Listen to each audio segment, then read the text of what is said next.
Hey y'all.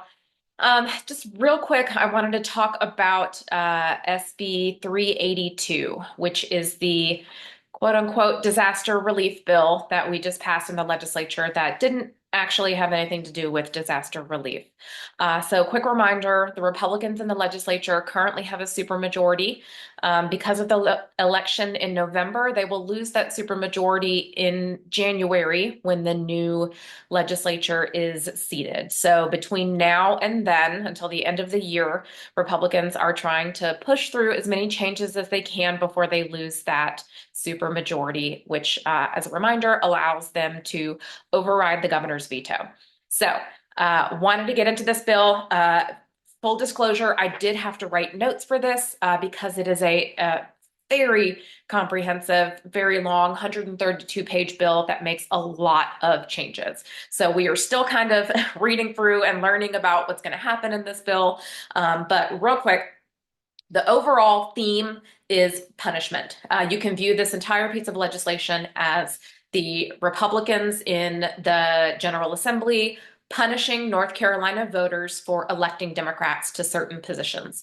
So quick reminder, when you think about the Democrats that were elected statewide, that's how you can think about whose offices are going to be changing. So governor, lieutenant governor, superintendent of public instruction, attorney general are the big ones that you're going to see impacts to. So long story short, all of this is wrong. The voters elected these people for the positions that currently exist. And so to then change the power of those positions after new people have been elected to those offices, it's not right.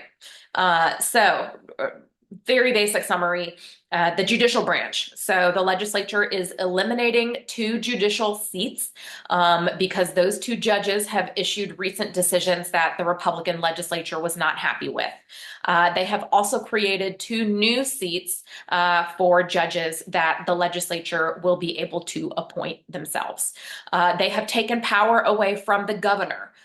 First and foremost, in the counties that were impacted by Helene during the state of emergency, which is continued through March, the governor issued an executive order that folks who are getting unemployment insurance in those counties that were impacted, he raised the cap of how much weekly money folks can get from unemployment just in those counties, just during the state of emergency, because we've been so devastated here, because people are really having trouble making rent. So many folks lost their jobs. The tourism economy was impacted, all of that. So in this legislation, the legislature is now making it so in the future, the governor will not be able to do that. They will not be able to change anything when it comes to unemployment insurance during a state of emergency.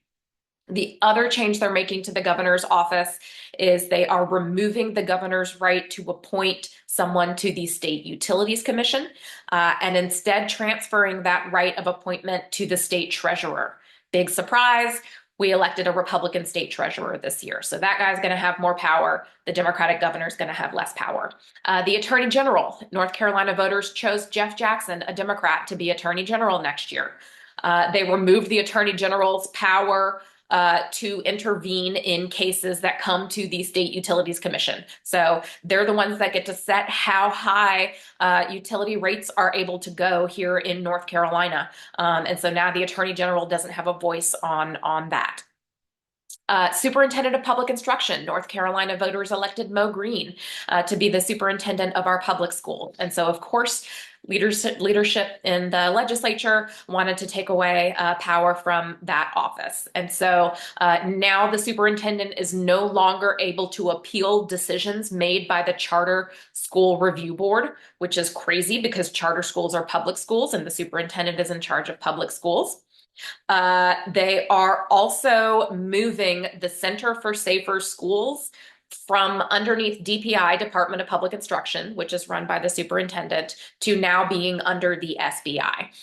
So this, task force for safer schools was completely eliminated. And the folks that are working on safer schools are now going to be completely law enforcement focused and not have that school voice at the table.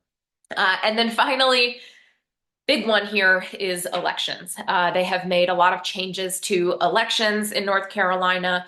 The Republican legislature has not been happy with the state board of elections, which is majority Democrat, but a very, democratic, a very transparent, a very deliberative body. They've been doing a great job. We have the best board of elections in the country, but the Republicans don't like them. And so they have transferred the entire state board of elections, who used to report directly to the governor. They will now be under the office of state auditor. Doesn't make any sense.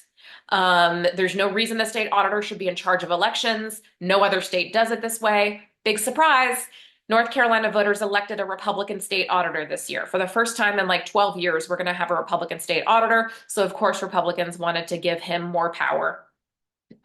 Another big change they're making to our elections are the time that people have to cure their ballots. So if anybody's been following the race with Allison Riggs, who's on our state Supreme Court, who just won re-election to the state Supreme Court, there will be a recount, but a lot of her votes came in during that curing period. So people who vote provisionally, maybe there might have been a question about their voter registration when they actually voted.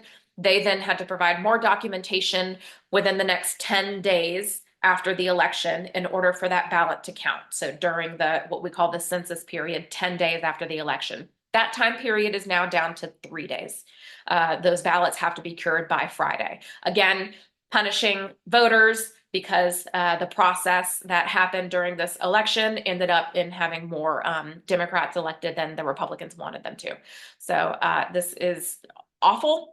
It's not surprising, but it is certainly not right. And every voter in North Carolina should be upset.